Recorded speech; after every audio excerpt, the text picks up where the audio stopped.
Okay, we're starting. That's a good energy to bring in. We're Good going angry in. energy. Yes. Rage, because we're talking about love today. And what is more like love than hate? Two sides of the same coin. Honestly, it's Chainsaw Man. That's what I'm saying. Welcome back to the Public Safety Special Broadcast. We are back here again with a break week episode. We had a break this week, even though Viz They put out a phantom chapter. we had a ghost chapter. It was crazy. 0 pages. Fujimoto's. Wait. I thought that was a meme. Was that legit? No, that was real. For like several hours, and this wasn't like a 5-minute mistake. This was something that was up for several hours on their website. I thought people were making it up like someone. There was the a real devil got eaten or something. This is a real thing that happened. A chapter released that you could click on it, but the chapter would never actually load because it doesn't exist yet. We're on a break week. And the thing is, they had a whole week to fix this mistake because, like, other times when this has happened and they've gotten the date wrong, they changed it. So, like, okay, we got the date wrong, but like an hour or so later, it's like, okay, this is the correct time. Sometimes they mess it up and it's like a few days. But this time it's just like the week got here and the chapter released, even though there was no chapter because no one changed the, I guess, auto link, whatever system they have set up to release links wasn't changed. So it just went out, and then they just pretended it never happened. It was never addressed, but I have pictures, I have screenshots showing it happened, and like a ton of witnesses. So it's real. It was a great chapter. 0 pages, very conceptual. It's like a new era, you know what I mean? It's like a white painting. You have to make up your own chapter. Turns out the chapter was inside you all along. You draw it, you write it yourself. You just imagine you read it. He's opening the landscape to the fandom. It's like, now it's your story, guys. That was great. Exactly. Chainsaw Man Devil was eaten. He ate himself. It's done. It's over. That's it, folks. No flashback. No awesome. That's our story. Denji's dead. Bye, everybody. Yeah. The whole thing's done. Just pack it up. Was Nayuta alive? Is Yoshida alive? They'll never know. No one's alive anymore. Chainsaw Man ate the universe, so they're all just. Nayuta needs to be alive. I can't. I don't care who else dies. Nayuta needs to be alive. Look, I really think you need to let yourself want other things. But you know what? If you want to keep hope alive, go ahead. Look, we got Noble on three distinct panels of her severed head. This is very conspicuous. All right, if Mulgate turns out to be something, then there you go. Look, I'm just reading how it's written. You know, maybe he just forgot, but I doubt it. He didn't forget very many times before that. It's like however. I'm joking. You did not forget Nobara, her famous. We talked about that last week too. You did not forget. Now officially known, released to the world. Nobara back. Sukuna gone. Rip in pepperoni Sukuna. What an ending! What a wild ride the ending has been, and it's only gonna get wilder from here, I'm sure. But that's not what we're talking about on this show. Yeah. This is not Jujutsu Kaisen. Yeah, this is not the. That's your second podcast that got eaten by Pochita and no longer exists. That's right. You had 800 episodes of your Jujutsu Kaisen podcast that just you can't even remember the name now because it got eaten. And this is why you shouldn't let dogs eat things that are conceptual. Yeah, there are some things this world would be better without, and that was one of them.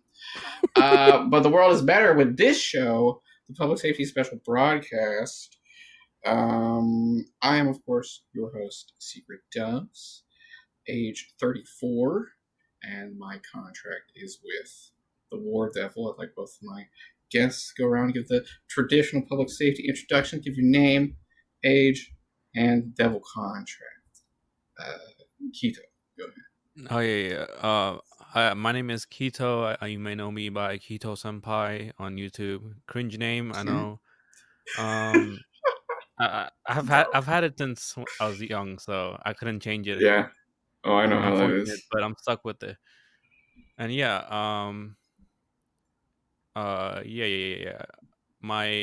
Wait, do I mention my age?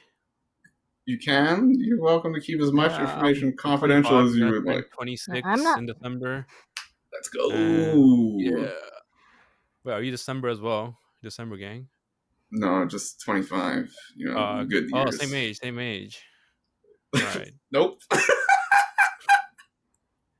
34. And yeah, I have a contract with, I don't know, shit. I have a contract with Nayuta. Oh, well then you better hope she is alive. Yeah, that's why I'm coping. Control devil. Yeah, that's why I'm coping. Well, thank you, Keto, for being on the show. Amelie, go ahead. Thanks for having me. I'm looking forward to this. My name is Amelie. I'm Space Cadet Amelie on Twitter if you want to follow me there. I'm not telling you my age because that's how they get you. You release too much information, they're going to track you down. Who is they? You'll know when they kill you. When they show up, you'll know who they is, but they won't be coming for me because I'm not putting too much out there. Not my face, not my age. And my contract is with the Paranoia agent, the Paranoid devil. The Paranoia agent devil is a smaller, lesser known, more specific. Devil. Great show. Yeah, wonderful show. Satoshi Kon is a master. It's a little scary. It haunts me every day that we lost his final movie, that he was working on. I would do or pay anything to see that somehow get released, but doesn't seem likely. That does make me sad. It does. I've seen footage of the concept art and screenshots. Apparently the whole thing was scripted and storyboarded, and they were right in the final friggin' stages, but yeah. I'm gonna make myself sad if I talk about this too much. But yeah, my contract is the Paranoia agent devil. I mean the Paranoid devil, and I don't think it's affecting me in any way. The Paranoid devil. But whenever I say Paranoia, I want to say agent after it, because that was a very formative anime for me. It's one of the best. A lot of emotions. One of my favorites. Definitely highly recommended. We are already so on topic with this episode. It's great. It's a break. Oh, yeah. We're chilling. Yeah, I love Satoshi Kon. Dude, Satoshi Kon is so good. Absolutely stellar filmography. No misses. 0 misses. It's just hit after hit after hit. Yeah. There's some that I think are a little overrated on the whole, but there's nothing. I might fight you on that, depending on what ones you think. Which is the overrated ones? I mean, I think Paprika is not all that, but come on! Holy shit! It is what it is. It's a fun one. It's a cool. We're gonna have you need to change the topic back to whatever you want to talk about today, because otherwise I'm about to go off on you for 3 hours. I'm about to get jumped on my own show. Holy shit! Power scaling Chainsaw Man characters. You're cruising for a bruising right now, so just let's steer away from that. Okay, well, we're not going into any calmer waters today on the show. We're talking about romance and Chainsaw Man. One of the most controversial topics in any fandom.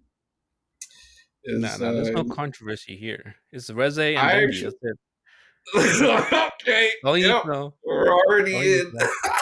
I think we're done. Right. I have something maybe kind of weird I want to start the show or this podcast off on, if that's okay. Yeah, go ahead. Have you guys ever heard of the song Love, Love, Love by the Mountain Goats? Probably not. You're making faces like you don't.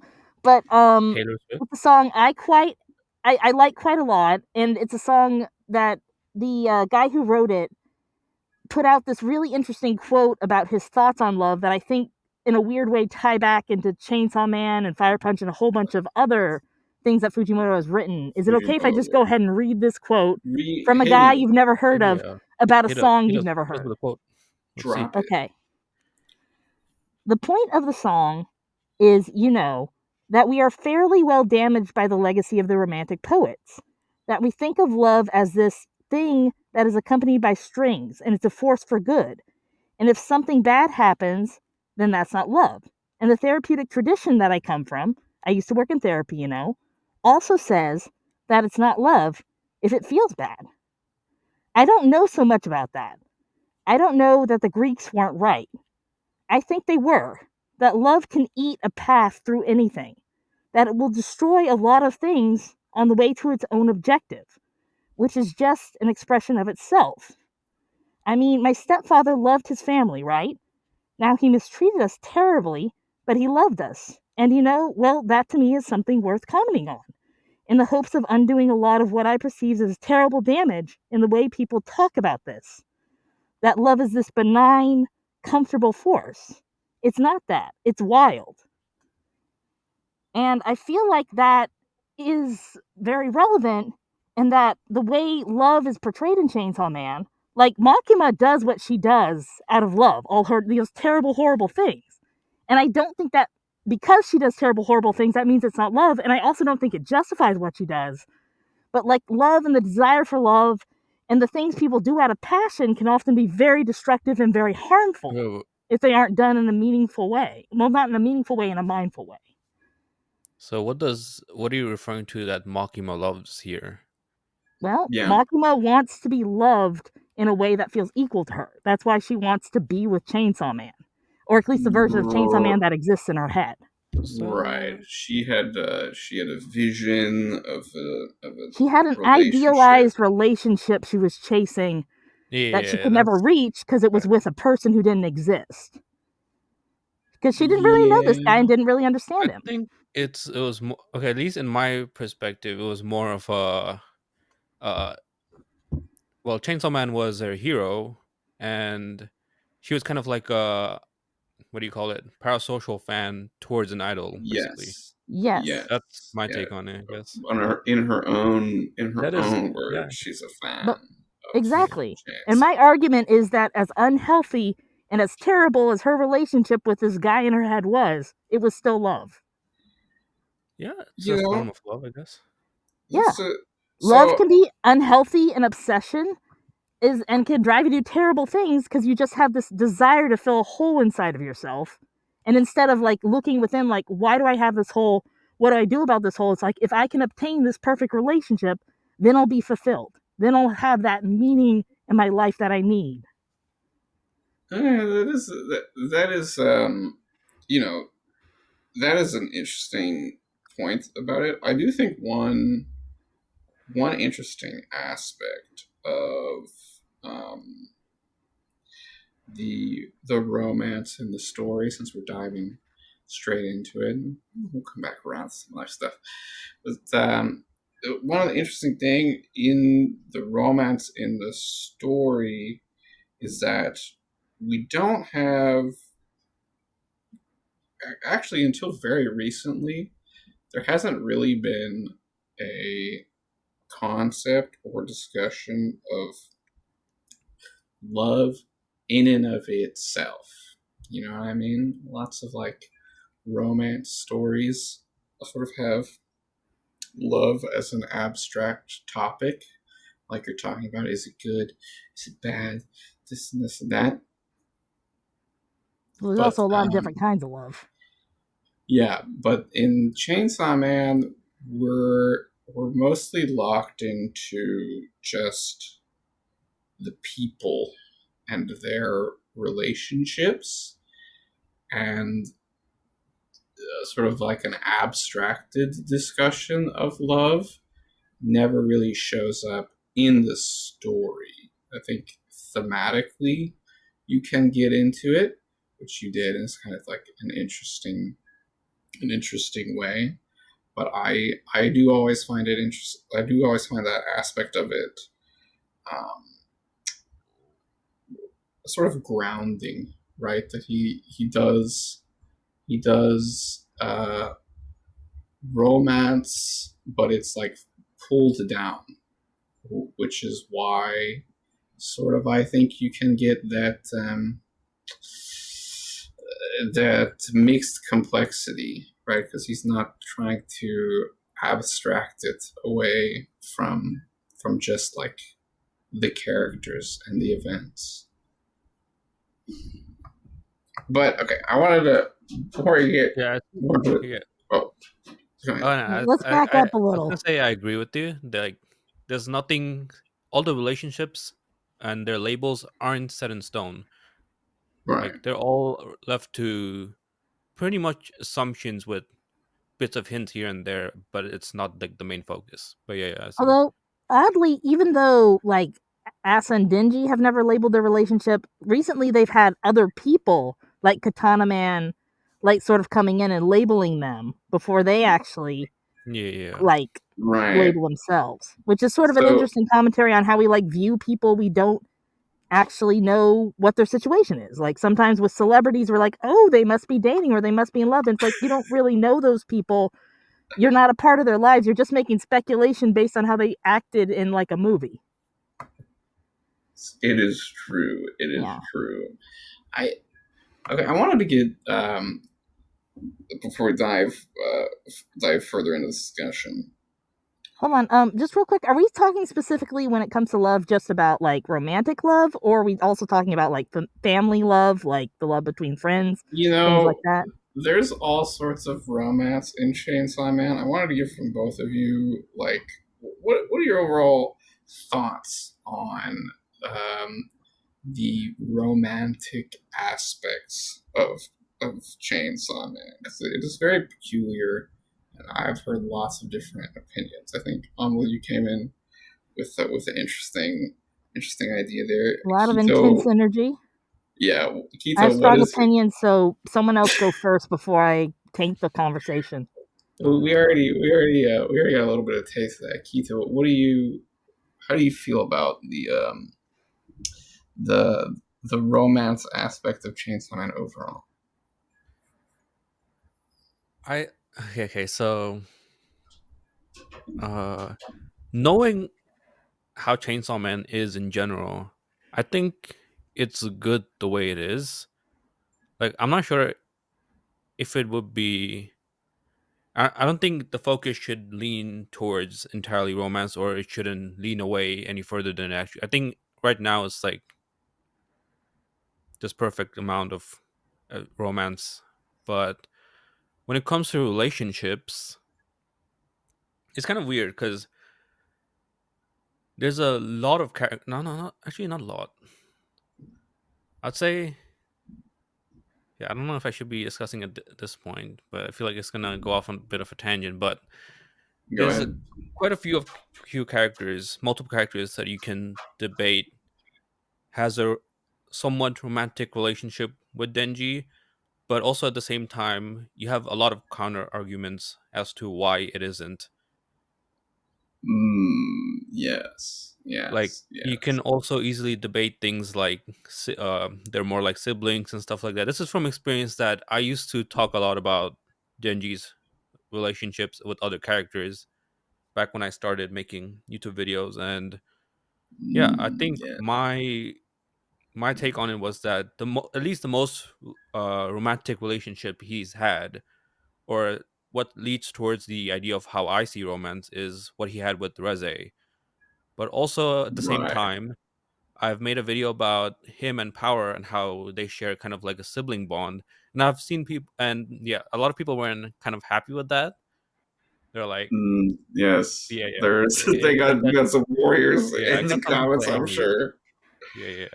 So, and some of them, I mean, like, there are like interactions here and there that you can show it to be romantic.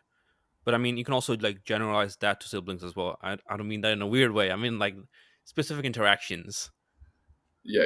Like, for what it's worth, I agree with you that Denji and Power are very sibling coding. Like, to me, they seem like brother and sister, but that's just my take. I think the one big argument I've seen against that is when, like, right after Reze, like, he's waiting for her like with the flower and everything, like, and she doesn't turn. He's like waiting for a long time, and she doesn't turn up. We obviously don't know. We obviously know why, but Denji doesn't know why. But yeah, he's bummed out. He's about to leave. Like the store owners, at least from what I remember, is telling him to leave. Like just give up on it. And at that moment when he's like at his most down when it comes to finding love, at least at that point, Power walks in and just like kind of just cheers him up and brings him back to its normal energy state. People That's use that as an argument as that they have I don't think that's a kind of good argument, because right after that happens, yeah he's so turned off on the idea of dating Power that he eats the flowers rather than giving them to her. yeah Like I Well, feel like that was him very directly being like, yeah, I don't want to date this girl.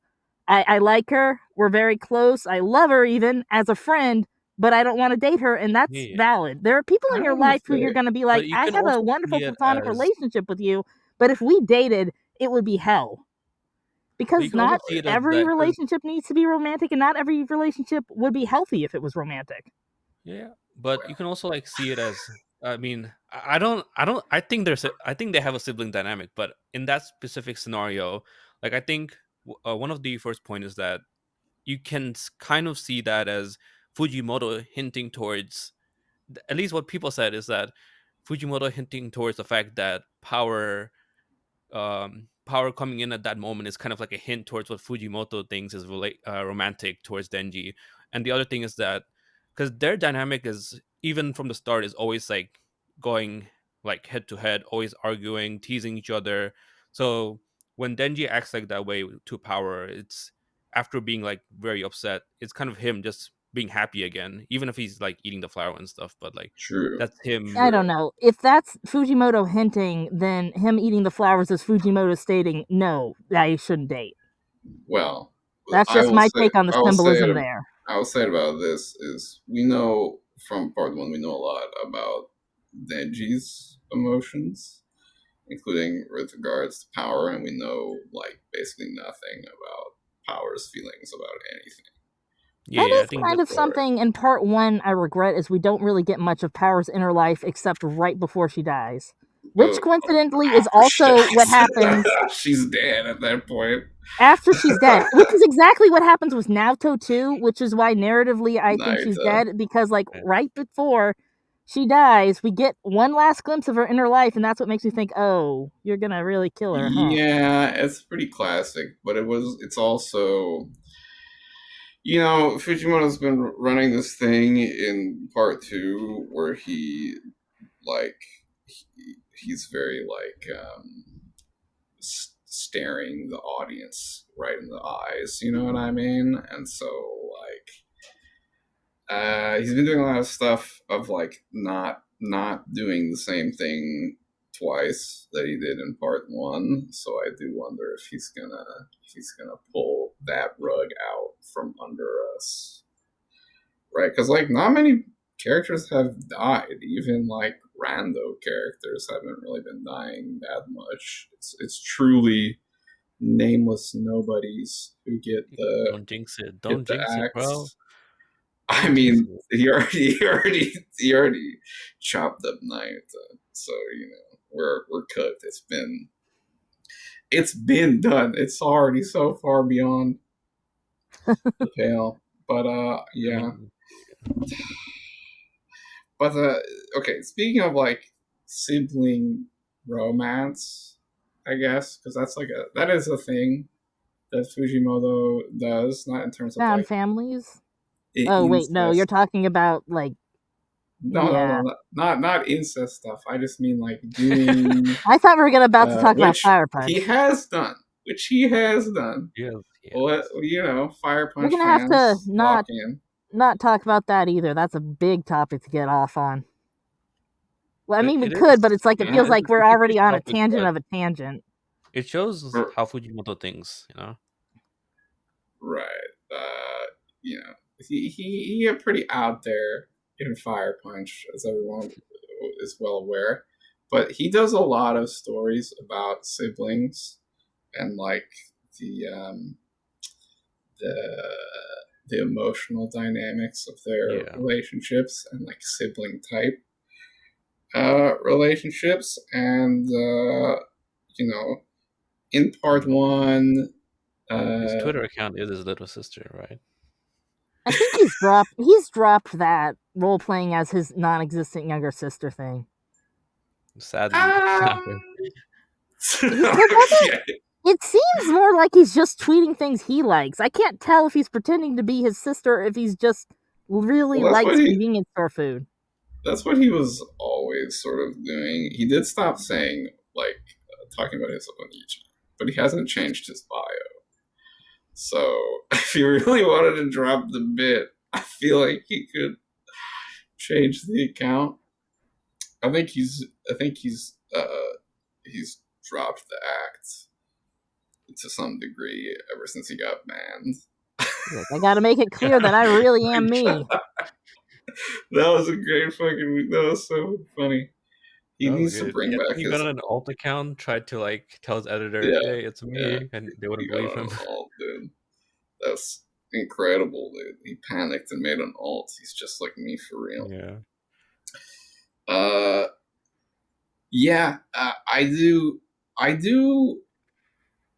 I do wonder. So like, seen Look Back a lot, right? And apparently, according to some sources, sorry, I will not name,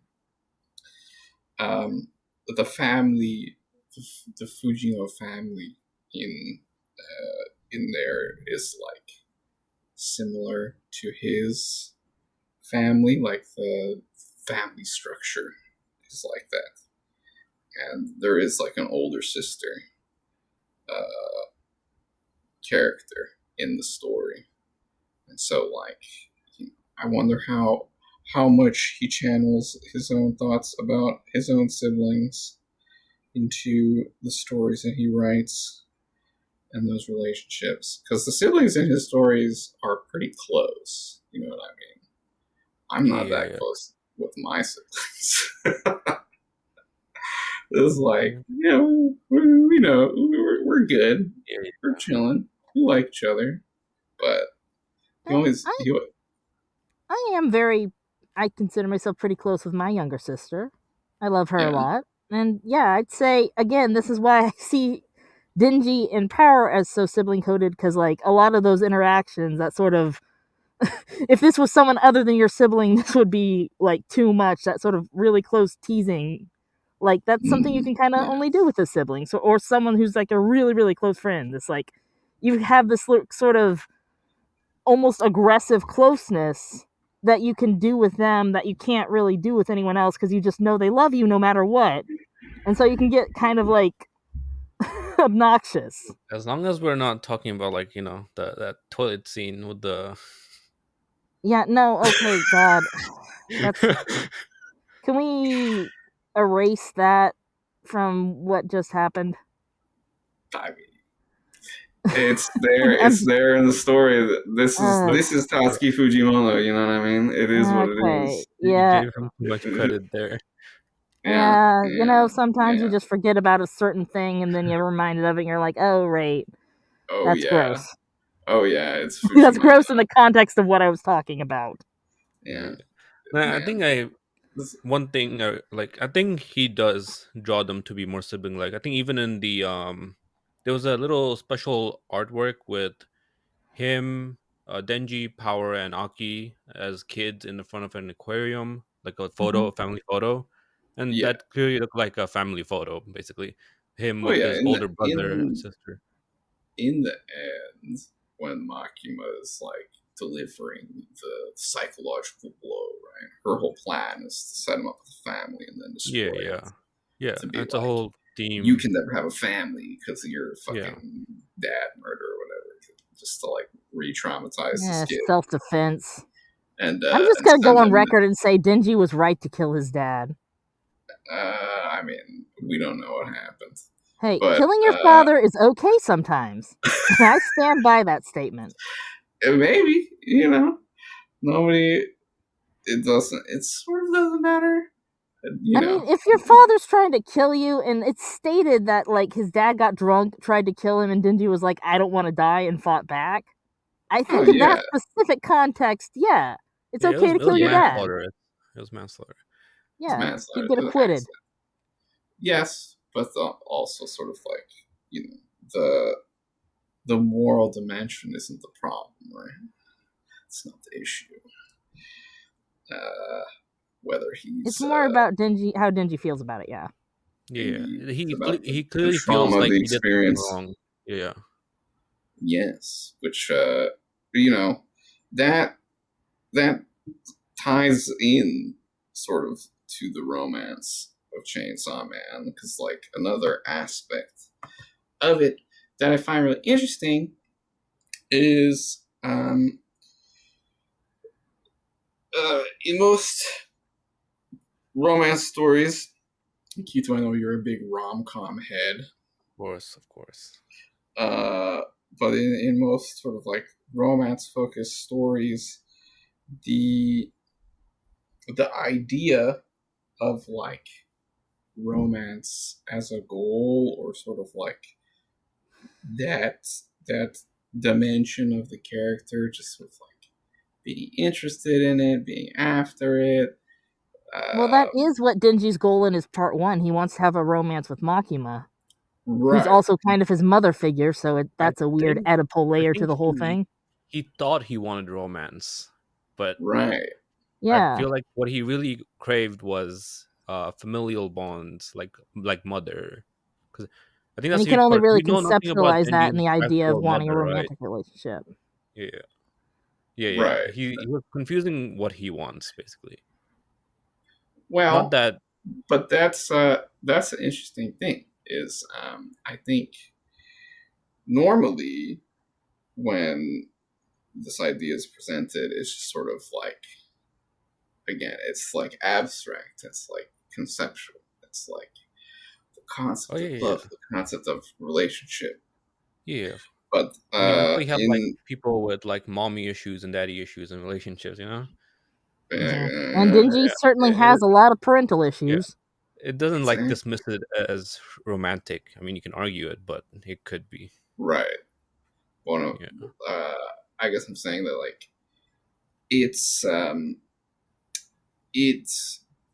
the story is interrogating that idea through Denji's goal, right? By like making the goal concrete instead of like just sort of assumed, presumed. Yep.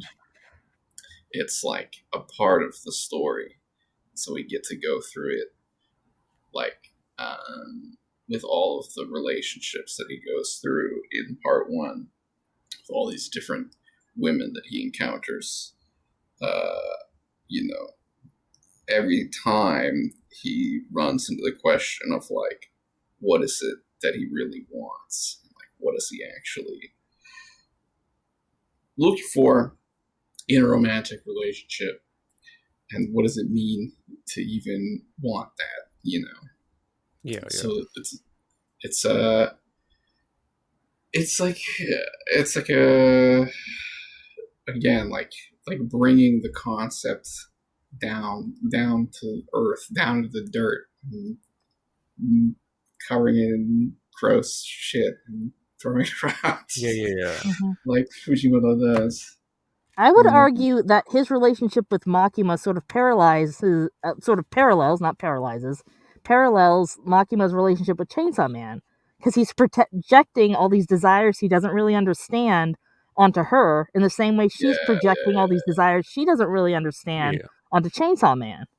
Like, what they really want is like a family bond, but they don't really understand that, so they sort of like create this whole weird parasocial relationship with people they don't actually have any understanding of. Indeed. Again, that is a good point. That's nice. Solid. All right, so I think that's good. We've touched on a lot of good stuff about romance ideas coming from part 1, which have been pretty well. They were put out a potentially controversial opinion. That was good. Now? Okay. Sure. A new one. Sure, another one. Let's go. I think Kobeni and Violent/Ari, if you believe he's the violence fiend, have like the best relationship romantically, potentially, in part 1. Even though it's not really romantic or anything, I just really love their dynamic. And like in any other story, they could be like the romantic. Like he dies for her twice. He dies, comes back as a fiend, then dies for her again. That is incredibly romantic. And like, okay. Yeah. Is he gone? We'll just wait. We can wait a bit. Okay, well, I stand by what I said, that Violence / Ari and Kobani. Your take was so bad that he had to leave. Aw, man. I'm joking. I stand by what I said, even though I am getting some pretty harsh criticism. Yeah, I'll wait for Dove to come. I also like Aki and Angel. Everyone likes Aki and Angel, though. Like that one, I don't feel like I need to defend because. Oh yeah, I mean, if we're talking about best one, I think Aki Angel clears. Oh yeah, I don't feel like I have to defend that one because everyone already loves it. Like Kobani and Violence, people might not have thought about as much as I would want them to think about it, but like Aki and Angel, that's like he grabs his hand and they're holding him in the hurricane, and we're about to see that in a movie, and it's going to be amazing. Kobani and Violence is kind of tough, or alright, because it's hard to put a label on it because we didn't get to see them interacting as much. I know the fact that it's so good and it only exists in the background is it's like. It's this incredible and totally moving love story that you only get to see like bits and pieces of, like these really small fragments. That's Fujimoto cinema right there. I mean, I love Kobani. She's my favorite Part 1 character, the most important character in Part 1. With Hockey, I'm torn between Angel and Himeno. I prefer Aki and Angel. Okay, I think Aki Angel clears. Aki Angel's crazy good. But I like both of those ships. I think with Himeno is more. No, actually, both of them are like really bittersweet. Oh, yeah, I can't decide. Speaking of siblings, originally Himeno was supposed to be Aki's sister. Really? Okay. Yeah. But, Fujimoto. That changed dramatically. Originally, in like the first draft, Himeno was Aki's sister. And I know I read that somewhere. I hope I'm not just making that up. I've heard that somewhere before. You could be right. Yeah, we got. If anyone knows the source for that, please cite it in the comments, or I don't know, scream it into the night sky, and I'll hear it. We got some leaks of like concept stuff back when Fujimoto got banned on Twitter. He dropped a bunch of stuff like, it's really me. I don't wonder if it came out then, but man, I would love a Chainsaw Man art book when like Part 1 and Part 2 are complete, like just with a whole bunch of background detail. There are a few art books already.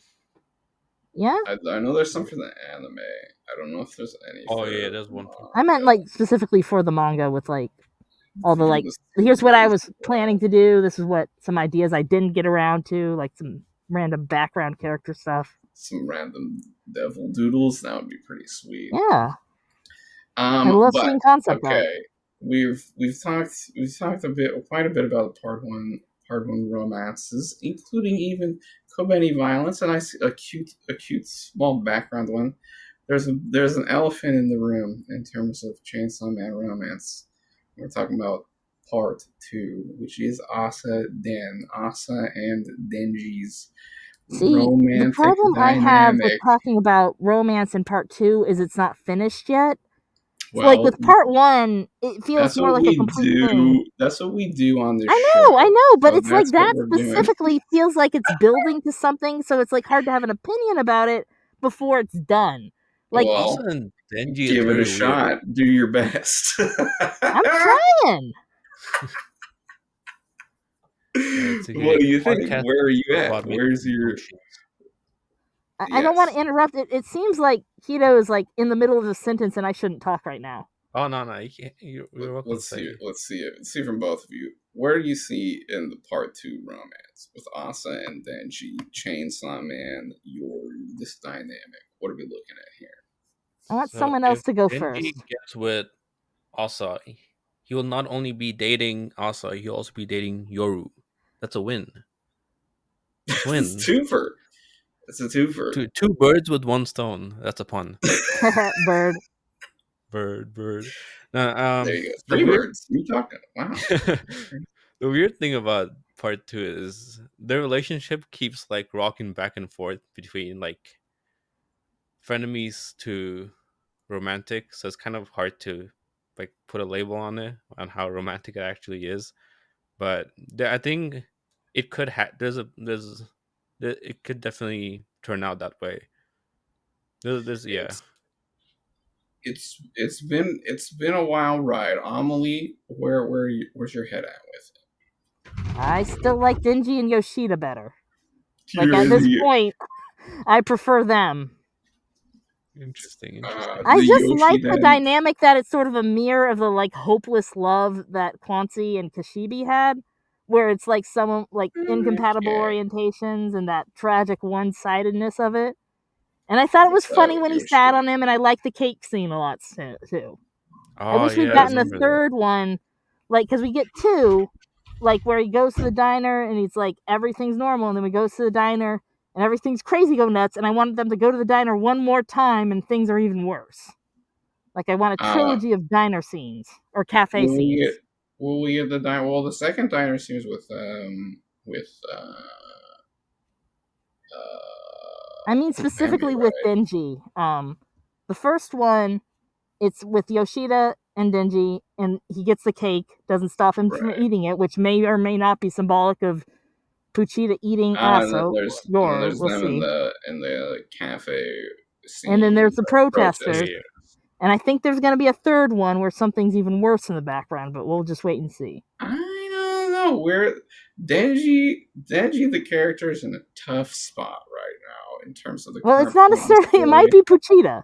Pochita and Yoshida are in a cafe. Showdown in a cafe. Yes, that would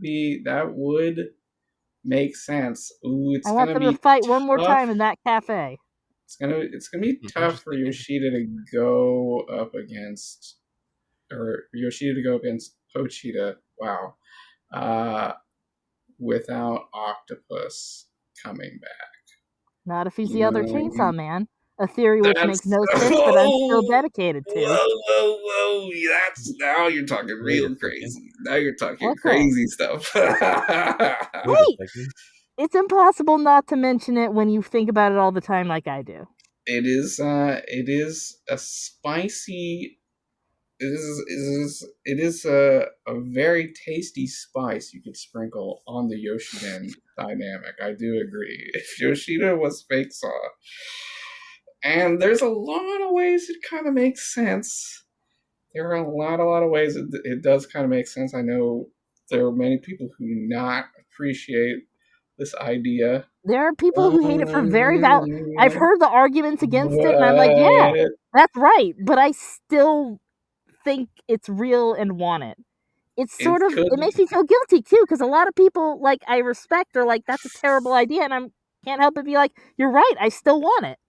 It's like, I don't think it's every so often you're just gonna want something terrible, even if you can justify.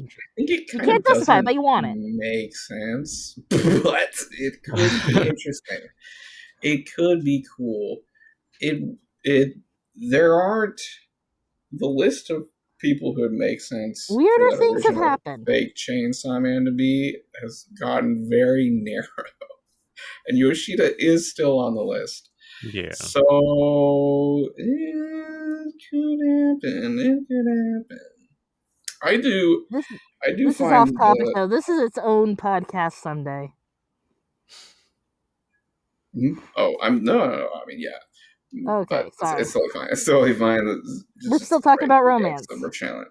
No, I mean it's. I do find the Yoshida and Denji dynamic interesting. It's kind of an inverted Shinji Kaoru dynamic, you know what I mean?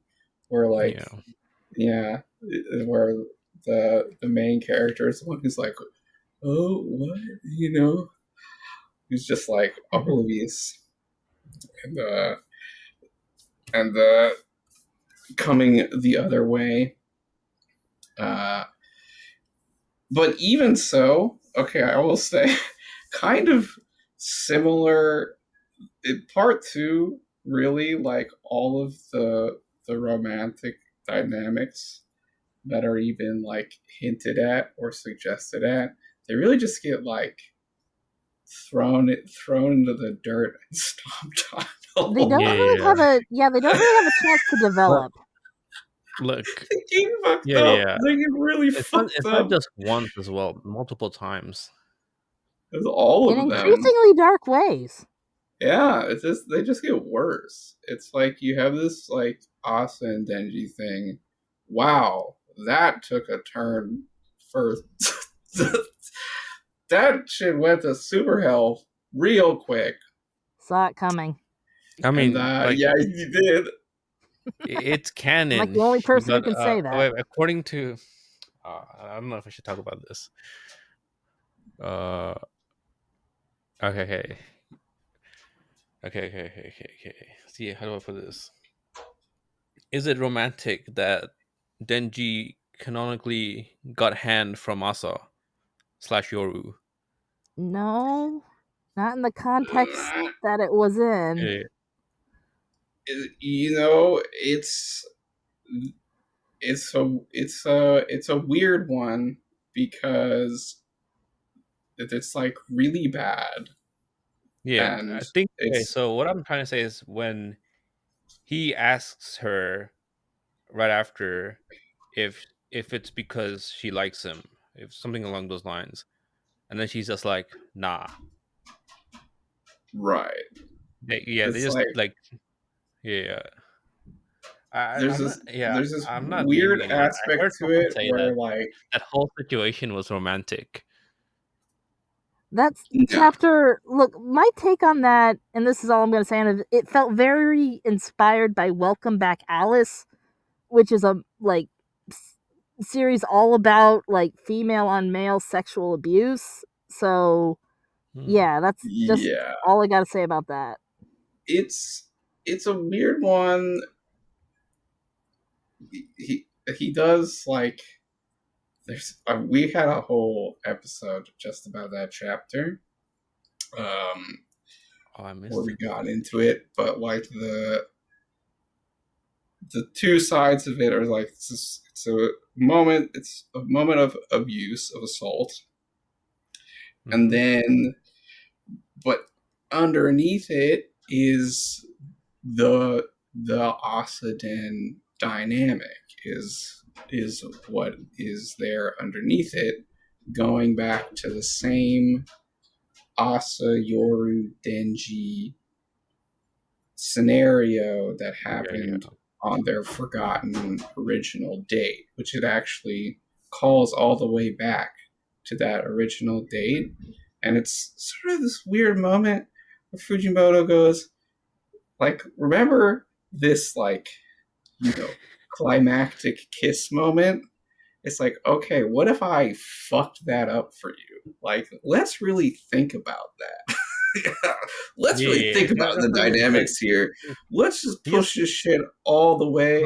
Really see where we end up with this. Let's do the same thing, but worse. Romance keeps getting thrown out the window, basically. That's right. He takes the romantic angles and he pushes them all the way over the edge to just fuck them up and throw them on the ground. It's just turn it into a huge mess of. It's just he's fucked up. There's something wrong with this guy. But he does seem to be going somewhere with it, which is why I don't want to have like a definitive opinion on it until it's done, because it's like everything seems to be building to something still. Right, it does. Yeah. I mean, I know Kito, you're a little behind. It does keep escalating. Yeah, that's right. You're a little behind, but in this last chapter, the hand in question is now gone, and we're going into the Yoru has been disarmed. Disarmed. That's right. He's mostly armless now. She doesn't. I'm gonna stop. Okay, yeah. If you have any more, you can keep trying. That felt distasteful, but I can't quite put my finger on why. Okay. Much like Yoru. Yeah, pretty good. And we're gonna go into her her thoughts, her perspective. I'm losing my mind. I want to freak the fuck out. Because we're getting Yoru thoughts soon. Oh my god, we might be getting Asa thoughts as well. Oh, unless Lord. Something totally different happens just to screw with you specifically. Yeah, just to fuck with me. That would be. I would appreciate. Fujimoto found out you were excited and was like, I really need to mess with this one guy and not have this thing happen. I came all the way to Japan for your fucking movie, dude. Please help me out. You don't know. I spent a lot of money on this movie already, dude. Help me out, brother. Yeah. I think that's a good overview of what has happened with romance in part 2. Any other comments on that? I thought the thing is, I really liked Yuko and Asa together, and I thought their relationship had sort of some semi-romantic undertones that I enjoyed. And then she died. Classic Chainsaw. Yeah, pretty much. It's like, and that's a reoccurring theme is, wow, these two could have a really great relationship. Oh, then she died. That's what happened with Denji and Rize. That's what happened with Aki and Angel. It's like, wow, things are going good. Death. This is Fujimoto talking Goodbye Eri. We're talking Look Back. We're talking Fire Punch. We're talking every single, you name it. You want the romance? It ain't happening. That shit is going to super hell. Do not buy in. Do not invest in Fujimoto romance. Rize is not confirmed dead, is she? No. Well, she's she died in the way immortal. Yeah, she meant she got stabbed and was taken out of the story. She's still presumably, hopefully, somewhere like in a little village, just living her best life, she's like as a civilian. She's gonna come back. Rize return. Rize and Kubeni and Rize are on a farm, just like making jam together at a farmer's market, living their best lives. And then we're gonna cut to them, and it's gonna get ruined because as soon as they get on screen, their happiness will be destroyed. This is true. Kobeni can only be happy as long as she's off screen. Like, the narrative hates her. I love her, but the narrative just torments her so much. I hate it. But also I'm entertained by it. Because I feel like, I don't know, maybe Fujimoto won't. I feel like we might get more Kobeni because I wanna know her devil stuff as well. This is if true. we never do, though, we can at least imagine her as happy. Yeah. You must imagine Kobeni happy. But it's not entertaining if you imagine her happy. That's not. It's true. true. Be panicking all the time. Yeah, he needs a little bit. But Kobeni, her most famous line, "There is no such thing as a life free of bad things." So maybe you shouldn't. That was such a good chapter. That's the thing, and it's a reoccurring thing in Fujimoto's work. There's no such thing as a life full of bad things, but that doesn't mean life's not worth living. Because there's some other stuff in between those bad things that are really amazing. I wonder what does make life worth living? Why live? That is the question. I think maybe we're getting some new ideas. And that's the thing. It's up to each individual person to figure that out.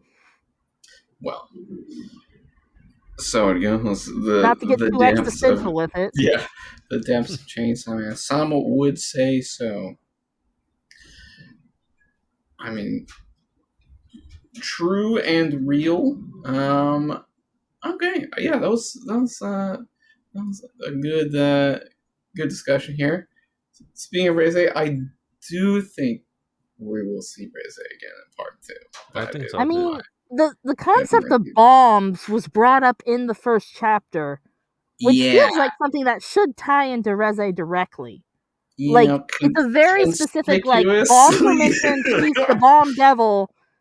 That's some sort, that feels like foreshadowing. I think we'll get there eventually, but it's it's a road that's going on some twists and turns. We've seen literally all of the other hybrids who were all brought back by Makima, except for one. And it's suspicious. That was very... It was like, nah, she's not coming back. She would have come back already. But the fact that literally everyone else is here. Yeah. Well, that's why it's so conspicuous, right? We will see what we will see with that. I think I'm going to call this episode here a little bit shorter than they have been recently, but that's okay. Give me a second here. All right. I recommend listening to Love, Love, Love by the Mountain Goats to everyone out there. It's a good song. When did that come out? Many years ago. Yeah, like Mountain Goats. Very... It's old. An old song. I've never heard it, but I assume it's good. Well, it's 3 minutes long. You could easily look it up on your phone and listen to it after this podcast. I'm not saying you will. I'm just saying you could. I may just get the context for the story. Thank both my guests for coming.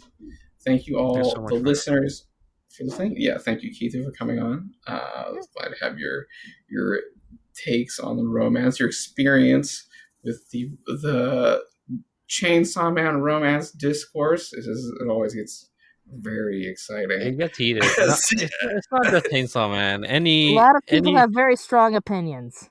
Any fandom that has shipping involved, even Oshinoko, you're doomed. You can't have an opinion. There's always it's always one of the most it's what's known as a lose-lose. One of the most fraught topics in any fandom discourse. But we dabble, we dip our dabble. It is a significant thematic topic in Chainsaw Man, so there's really no way around it. For this story, we had some nice looks, nice takes. It's good stuff. Thank you both again. Thank you all the listeners. Like, subscribe, comment. You know what it is. Tell us.